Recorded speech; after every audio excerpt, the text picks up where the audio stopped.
People always talk about reinvention like it's something super glamorous, as if one day you just wake up super confident, healed, motivated, and suddenly your whole life changes. But honestly, most reinventions don't start with confidence. They start with a lot of discomfort, with disappointment, with exhaustions, with realizing that the life you build no longer fits the person you are becoming. And I think a lot of women are currently in that phase. I know I am in that phase myself. Maybe your relationship no longer aligns with you. Maybe your environment no longer inspires you. Maybe your job looks good on paper, but internally you feel very disconnected from it. And the scary part is that sometimes nothing is technically wrong, but deep down you know you are meant for more. And I know that that's a very uncomfortable feeling because it forces you to make a decision. Do I stay in this version of myself that feels familiar, or do I allow myself to evolve, even if other people don't understand it yet? And I think that there is where reinvention actually begins. Not when you feel fearless, but when you start to become honest with yourself. I think one of the biggest misconceptions around ambition is that success automatically brings you fulfillment. Let me tell you this, sometimes it doesn't. You can build a career, you can move countries, you can get the corporate job, you can become more independent and still feel like something is missing. For me, moving to Lisbon changed me in so many ways. Professionally, it pushed me a lot. I grew quickly.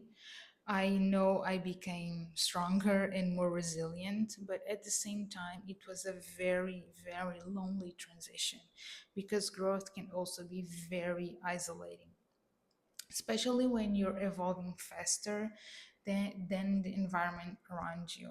And I think that many ambitious women experience this silently. You become so focused on surviving, achieving, performing that one day you wake up and you just realize, I built a life that makes sense logically, but emotionally something just feels very disconnected.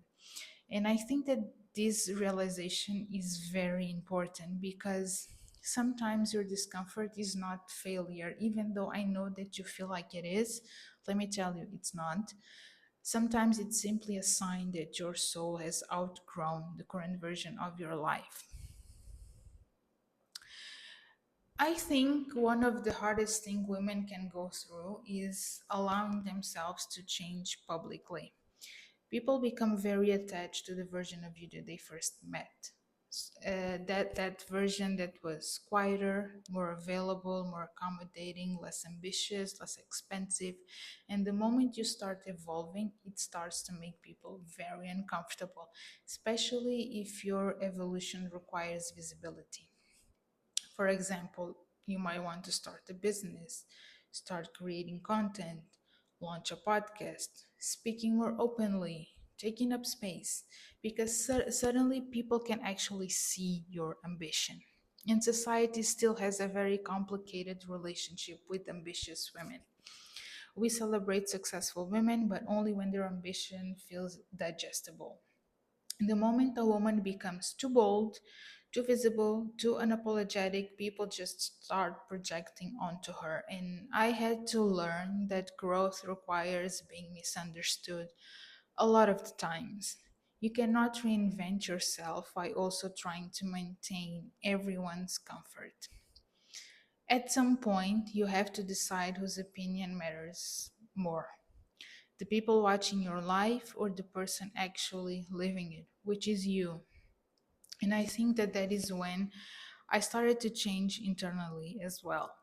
I stopped asking myself, will people approve of this version of me? And start asking, is this actually the woman I want to become? And when we are talking about growth, we have to also talk about loss because with growth comes loss, because not everybody's meant to follow you into your next chapter. Some relationships only fit older versions of you. And I think that one of the hardest things to accept is that love alone is not always enough for alignment. I have experienced this firsthand. You can care deeply about someone and still realize that the relationship no longer supports the life that you're trying to build. And this is not only about romantic relationships, this also applies to friendships, to family, to any other type of relationship in your life. Sometimes you just outgrow your environment, you outgrow your current dynamics, you outgrow the conversations, and it's very painful because growth often requires grieving the version of yourself that tolerated way less, the version of you that stayed quiet, the version of you that settled, the version of you that accepted breadcrumbs because she was afraid of starting over.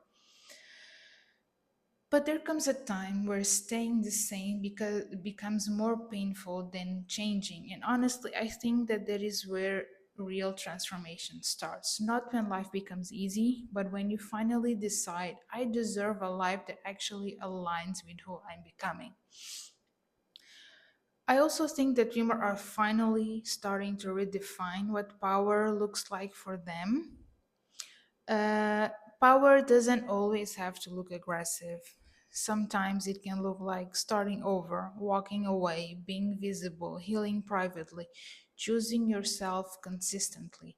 And femininity and ambition are not opposites. You can love beauty and still be intelligent. You can wear makeup and still be powerful. You can be soft and still have standards.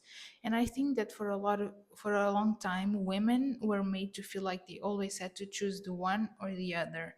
But let me tell you this, you don't have to. You are allowed to be multidimensional. And that's what money, power, and lipstick is really about. Not perfection, but becoming.